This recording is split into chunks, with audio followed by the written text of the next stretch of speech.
Welcome to Issues of Contemporary Politics with Dr. Brovkin. Today, my topic is the Battle of Pokrovsk and its implications. I must apologize, my dear subscribers, that I was away from home for the last 2 weeks and I was not following in great detail, as I always do, the latest developments in the Russian-Ukraine war. But today, having this distance of 2 weeks, some of the trends become much more apparent. And this is what I'd like to talk about today, the new elements and the implications of the Battle of Pokrovsk. Now, I shall start with the way the Ukrainians present the situation, and then the way the Russian media presents the situation. And after that, I will draw some of the conclusions in view of the position of the Western media, the Europeans, and the Americans, President Trump. So what is going on, of course, is indisputable for all sources of all media, is that there is a Russian offensive going on. Now, what is new about this offensive is that there is a new term that has not been used up to now, and that is the cauldron. And that means that the Ukrainian forces are surrounded in two places. One is the city of Kupiansk in the north of Donbas area, and the other is around the city of Pokrovsk, which the Russians actually call Krasnoarmeysk, which is translated as the Red Army town, which is the Soviet name of it that existed during the time of the Soviet Union.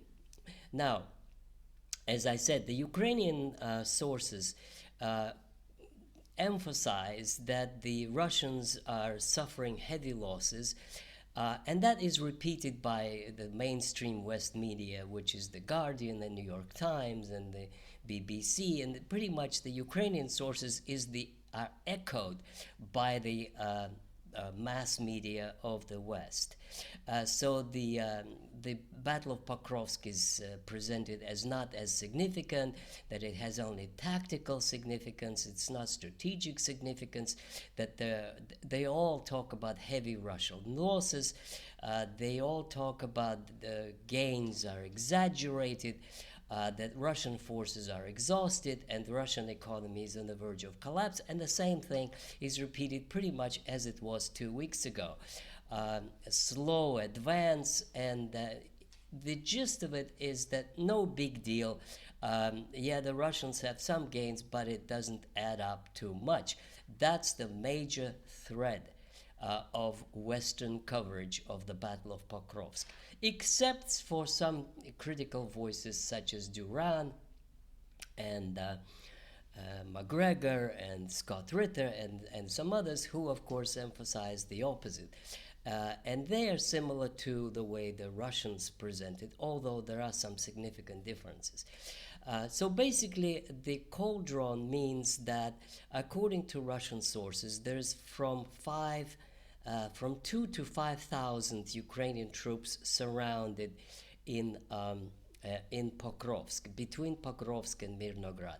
And there is a 2-kilometer wide corridor, which the Russians deliberately, they say, do not close so that the Ukrainian forces could escape. And they want to let them escape because if they stay on, as Zelensky wants them to stay and fight, then it means more casualties on both sides, because this is a city in urban environment and the fighting is heavy. And so to diminish the number of casualties on both sides, the Russians let these 2-kilometer wide corridors still be open, even though it is completely controlled by drone fire, artillery fire, and so on. So that's the Pokrovsk. Now, north of it, Kupiansk is also about 80% controlled by the Russian forces, but is more important is that there is another cauldron and another 2 or 5,000 Ukrainian troops around it. And the significance is not tactical, but it is strategic, because if you look at the map, you would see that the capture of Kupiansk opens up the road to Izum, and that means the area south of Kharkov, which would mean the potential another cauldron surrounding the last two remaining fortified cities of Donbas, which is Slavyansk and Kramatorsk. So that would mean that the northern flank would be exposed, and that's where the Russians would head next to surround those two cities. Now, the same thing is the southern prong, and that is Pokrovsk, and that it is significant military significance of this city is that it is the gateway to the last two remaining cities of Donbas, which is Kramatorsk and Slavyansk. So the capture of this city, which is pretty much inevitable, there's nothing Ukrainians can do to stop this offensive. That the significance would be the capture of the remainder of Donbas, which would mean a new Russian position at the negotiation.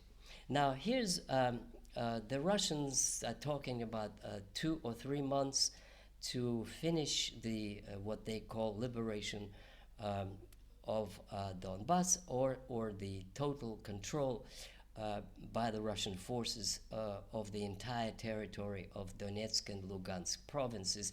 Now, there's also an increasingly successful offensive going on in Zaporozhye province, which is to the south. And if that goes as the Russians hope, then indeed in 1 or 2 months, they may indeed come to control the entire area which they claim to be the territory of the Russian Federation, which is the 4 provinces, Donetsk, Lugansk, Zaporozhye, and Kherson. Now, the city of Kherson is on the other side of the Dnieper River, which would be extremely difficult to force. But that's the significance of the battle in the sense that it is the final phase of the battle for Donbas. Now, Zelensky, of course, refuses to acknowledge any of this, and he insists that the troops stay and fight on, and the Russians increasingly make analogies with the Battle of Stalingrad, when indeed Hitler ordered Field Marshal Paulus to stay on and fight, and the longer they stayed and fought, the less chances they had to escape the cauldron, the being surrounded. And that is what is happening now as well. Now, my most important thesis in regard to this battle is that the longer the battle goes on and the harder the battle is for the Russians, the more difficult it would be for Putin or for anybody to stop and sign some kind of an accord with Zelensky or Trump or the Europeans or others. Because the more people put the effort in and the more casualties it takes, the less likely they would be to stop and say, okay, now we're ready to sign. No, nothing of the sort. The harder the price, the more the desire to push on and to, what they say, finish off Zelensky regime for good, and establish total control in one way or the other over the entire Ukraine. Now let me just say a few words about President Trump. What has become apparent in the 2 weeks that I had a pause in the coverage is that Trump actually has become irrelevant from the Russian point of view. If 2 weeks ago all the conversation was, oh, will there be or will there not be a meeting in Budapest, and will Trump agree, and will Putin and Trump sign something? Now there's absolutely no interest whatsoever in what Trump does or says. Nobody takes seriously his threats.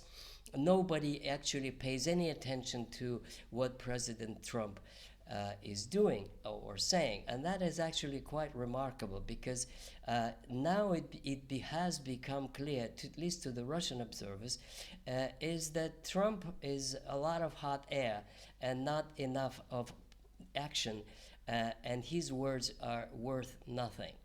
And therefore, they pretty much ignore what he says. Moreover, it has become Trump war. He can no longer say, oh, I'm not doing this, this is not my war, this is Biden's war. It doesn't make any difference anymore whether he says it or whether he doesn't. It's just that he is pretty much irrelevant. And not only because there is no money and no weapons, there are some weapons that are still coming through, but simply because it has become apparent to the Russians, and I think to Putin as well, that is not a serious negotiator. Today he says one thing, tomorrow another thing, and then there will be another thing next day, and therefore the only guarantee of any kind of a long-lasting outcome is the military victory. And that is what the Russians are now saying more and more open. And finally, let me just say a few words about the European response, which is really not much new, except that the Europeans have been talking for months about the multinational force Ukraine. And they've been making all kinds of plans for raising $60,000 troops, and 40 billion euros or dollars for Ukraine this year, and another financing for next year. And all this, when I look at all this, it just seems to me child play. I mean, it's not serious. Ukraine needs 10 billion a month to stay in battle. And at this point, officially, all NATO countries combined of Europe have come up with 40 billion, which is, even if they were available, would come to 4 months of financing. Now, in real life, nothing of the sort has been yet raised.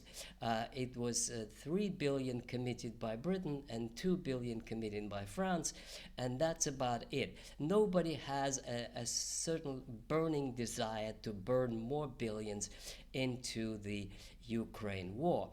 And therefore, it just seems to me that even if the money was available, it would only be for a short time. But the most important element of this commitment is that the much talked about multinational force Ukraine would only be available after the ceasefire. And this is where the most important point is, because there is no ceasefire, and there will not be any ceasefire, because the ceasefire, the way the Europeans define it, means just and long-lasting peace, which they define as Russian defeat. They keep talking about the Russian defeat because that's the only way they can steal Russian money, pretending that it is a loan to Ukraine, which will be paid for by defeated Russia in reparations. But if you admit the idea that there will not be any Russian defeat, and therefore there will not be any reparations, then the stolen money would have to be returned, and that scares a lot of European leaders who don't want to have anything to do with it, and now they officially say so, such as Hungary, Slovakia, but most importantly Italy, that does not want to deal with any of these commitments. And it's the coalition of the willing is boiled down to the Baltic countries, Poland, and Britain and France. And even they don't have the money to sustain this effort. So let me just conclude by saying that the Europeans have shown themselves to be laughable with their endless meetings and endless discussions, how much they're going to put in, how many troops they're going to do into battle after ceasefire, which will never come. I mean, the Russians are beginning to laugh at them and to discuss seriously that any European attempt to stop Russian vessels in the Baltics would be interpreted as an act of war by international law, and that's where the danger lies. As far as Ukraine is concerned, any talk about Western military presence in Ukraine before ceasefire, as 2 weeks ago, will be perceived and declared to be participation in the war with the official Geneva Convention sending troops into war zone is participation in war, which would mean that Macron and Starmer will have to deal with it. And both of them are barely holding on to power in their own countries, have no majority, at least in France, in the National Assembly.